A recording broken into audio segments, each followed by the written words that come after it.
Bueno, estamos de vuelta a 1:18. Está con nosotros, pues, una amiga de esta casa, obviamente, Suki Yar, abogada y activista de derechos de familia, de los jóvenes. Aparte de esto, pues vive siempre preocupada, ayudándonos a generar contenidos buenos que nos puedan ayudar a nosotros a enfrentar situaciones que a día pues, nos generan bastante preocupación, sobre todo con nuestra familia y sobre todo con nuestros hijos. Suki, gracias por acompañarnos. Ay, gracias a ustedes siempre por la invitación. A ver, Suki, esta semana no me gusta citar muchos casos con precisión, ¿sabes? Pero sí vamos a tomarlo de forma general, quitando los nombres, ¿no? Pero cuando vemos este tema, nos preocupamos siempre y se hacen los aspavientos y se entrevista a la gente, se dan las opiniones, pero al final eso baja la efervescencia y nos ocupamos de otros temas y al final como política pública y como sociedad, yo lo pongo como sociedad, Suki. Sí.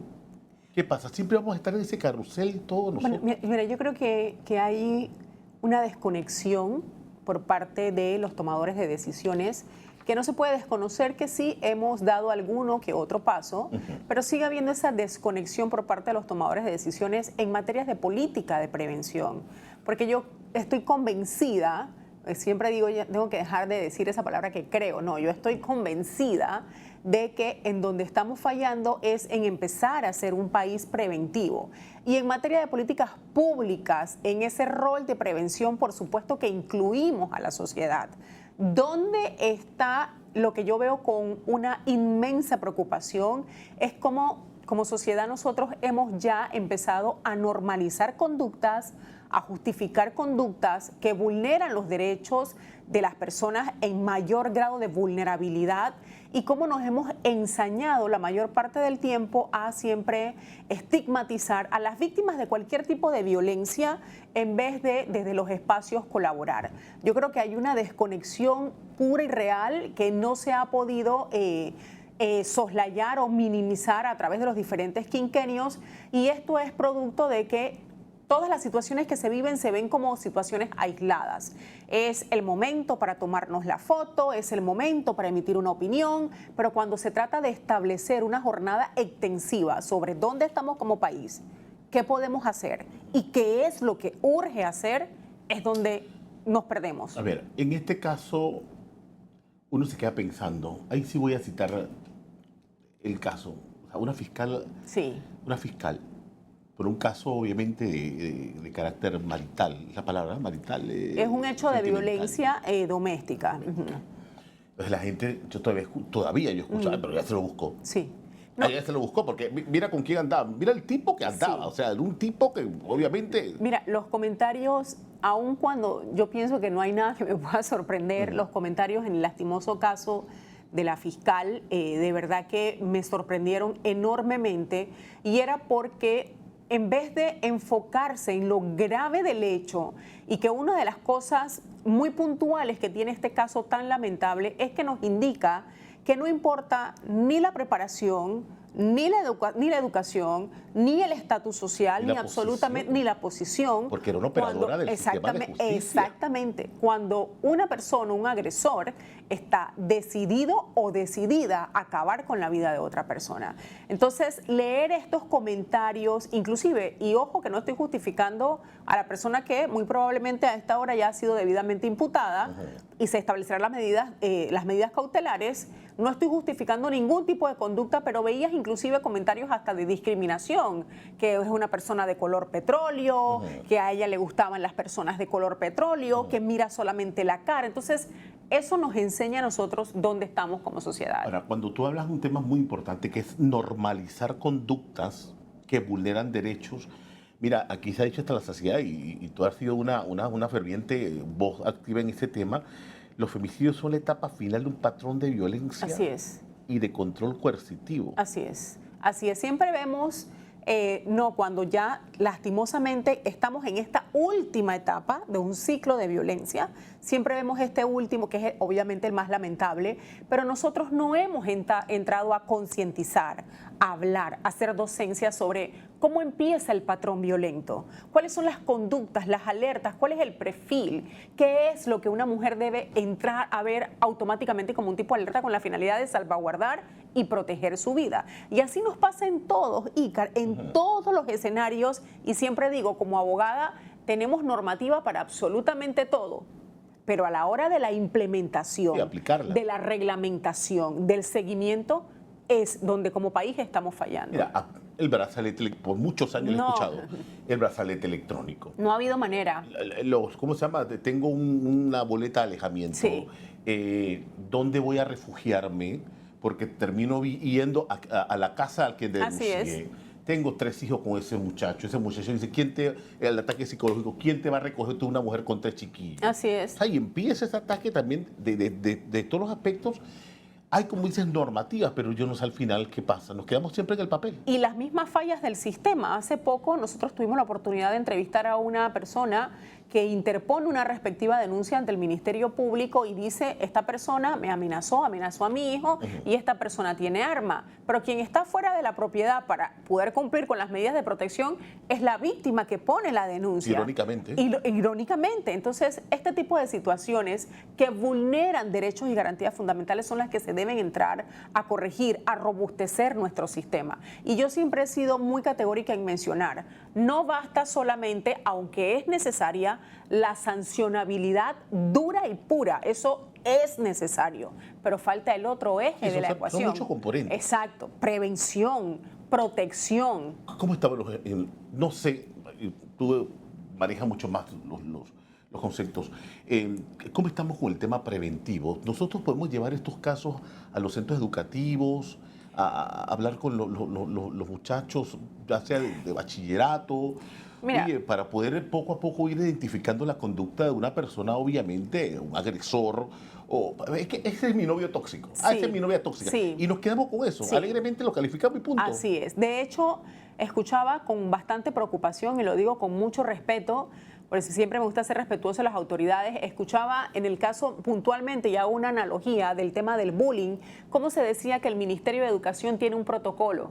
Y claro, yo te puedo decir que yo no conozco ese protocolo. Quedó evidenciado en la mesa técnica del lunes. Que no existe protocolo. Que todo esté en papel. Exacto. Entonces, pero activo no está. Y al final, y siempre he hecho esta crítica, en nuestro país, ¿en qué momento nos abocamos, por ejemplo, a dar docencia, capacitación a nivel nacional en materia de la Ley 285? ¿Saben los directores de escuela, los docentes, qué es lo que tienen que hacer? Porque yo he recibido comentarios, no, es que la Ley 285 protege a los agresores, y eso es una falsedad. Pero nos abocamos como país, el Meduca se abocó como país en materia de docencia. Hay jornadas extensivas para educar a nuestros adolescentes, para escuchar a nuestros adolescentes que, ojo, son los que están viviendo dentro de los entornos violentos en el que está sumergido nuestro país. Y esa realidad nosotros no la podemos obviar. Mira, en esa mesa técnica del lunes, yo escuché el testimonio de una madre que dijo... Muy duro. Mi hijo lloraba todas las noches. Muy duro. Ya no llora porque se quitó la vida. Muy duro. En bachillerato. Entonces, esos tipos de conductas que inclusive hasta el padre, cuando lo llaman los directores para decirle, tu hijo tiene una conducta de ser una persona que está acosando escolarmente. No, es que mi hijo no es así. O sea, empieza un proceso de negación también y tú a veces no te das cuenta que tu hijo también está en eso. Y no solo eso, nosotros representamos a un menor de edad que inclusive... él también se hirió producto de situaciones que vivía dentro de la escuela, y cuando nosotros nos acercamos a través de lo que establece la normativa con nuestros respectivos escritos, la escuela fue bien parca en asumir y tomar la responsabilidad que establece la normativa. Y cuando fuimos a las instituciones regentes, tampoco tomaron la importancia necesaria del caso.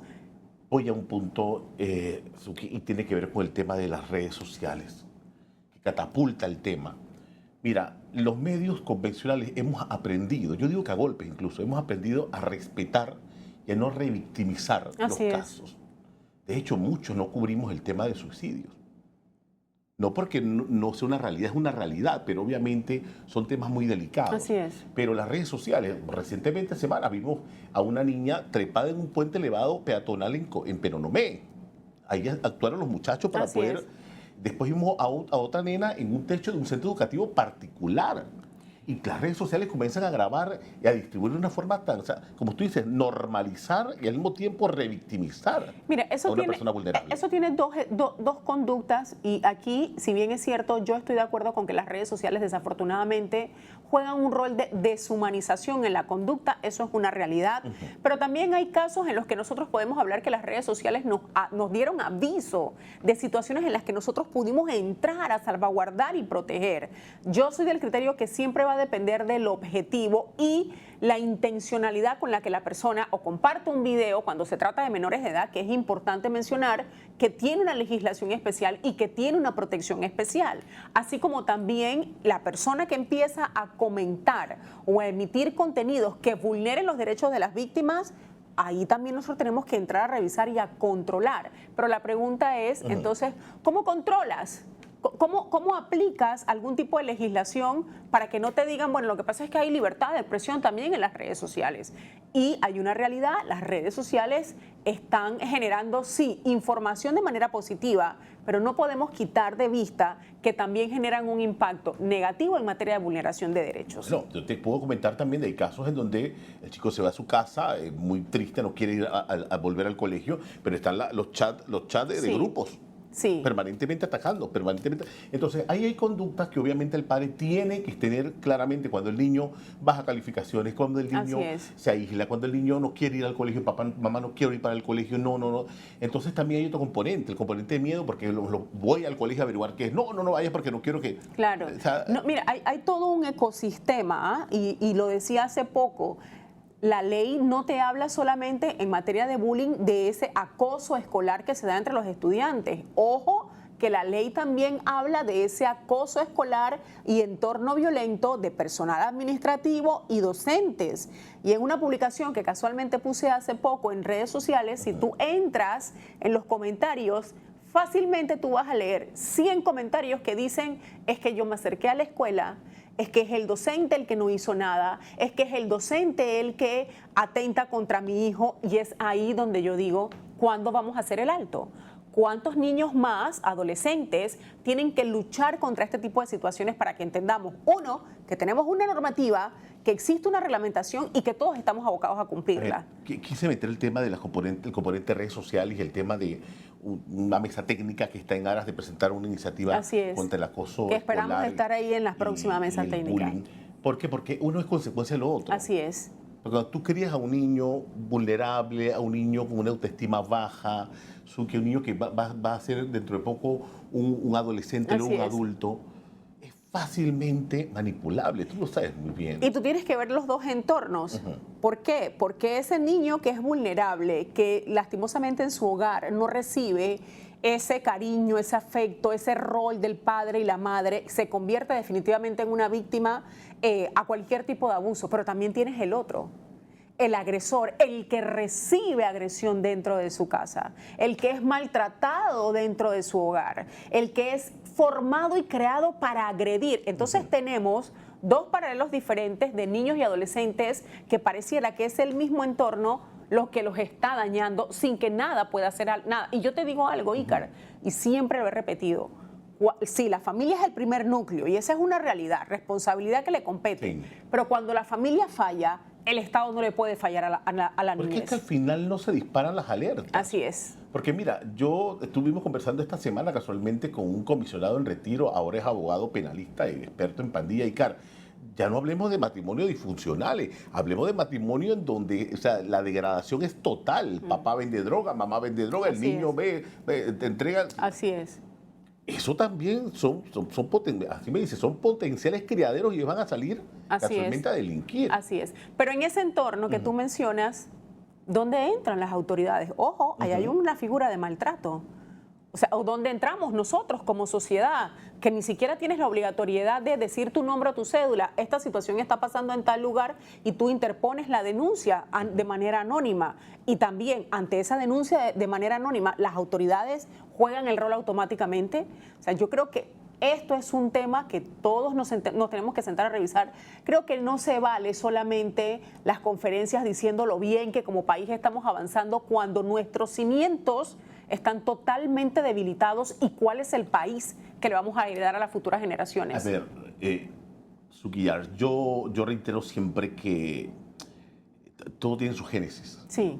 La familia, célula fundamental de una sociedad, porque yo reitero, nuestros delincuentes, nuestros niños maltratadores, maltratados, no salen de otro planeta, salen Así de es. nuestros hogares. Entonces, cuando no tenemos o la herramienta o el acompañamiento, como tú dices, o leyes robustas, pero leyes no escritas en papel, Así leyes es. que accionen, vamos a tener siempre ese problema. Eso te digo, es un componente de muchas cosas. Nosotros, y aquí, bueno, siempre me gusta hablar con respeto, la delincuencia criolla, ve por ejemplo que en nuestro país tenemos altos niveles de corrupción y no pasa absolutamente nada. Y eso se vuelve un ciclo en el que, bueno, si a este no le hacen, a mí tampoco. Y cuando venimos a ver qué es lo que tenemos actualmente, es un caldo de cultivo y una sociedad que está en explosión y que en algún momento nosotros no podemos pensar, Ícar, es que esto no me va a afectar a mí, porque los niveles de violencia para todos nosotros estamos en riesgo constantemente. Sí, pero cuando escuchamos por lo menos la cabeza de un ejecutivo decir que se maten entre ellos, porque ese es el problema de ellos y no es problema del gobierno. Es ahí donde tú puedes observar la desconexión que hay, y vuelvo y digo con respeto, la desconexión que hay entre el rol y el ejercicio de sus funciones, vale la redundancia, de los funcionarios públicos. Yo quedé preocupado. Total, no, y quedé más preocupada cuando en este país se da más prioridad a que los privados de libertad tienen derecho a televisión, pero aquí no hubo un pronunciamiento sobre cuáles son los derechos de los niños que están sufriendo acoso, cuál es el pronunciamiento en cuanto a las mujeres que son asesinadas, cuál es el pronunciamiento al derecho de educación. Es ahí donde tú entras a ver la desconexión que hay entre quien tiene el rol del ejercicio de funciones públicas, que tiene una responsabilidad constitucional, sí, la toma de decisiones. Y la toma de decisiones y la ciudadanía. Vamos a estar pendientes. Mira, yo cuando ayer en la noche estaba en mi programa y nos llaman y nos dicen, o sea, acaban de matar a una persona. Fue muy duro. Pero cuando dicen, ¿cómo? Dame los datos. Se movían en Sí. moto. Ese es un modelo viejo que Sí. aquí se alertó hace años, Sí. producto de Colombia. Sí. ¿Se acuerda?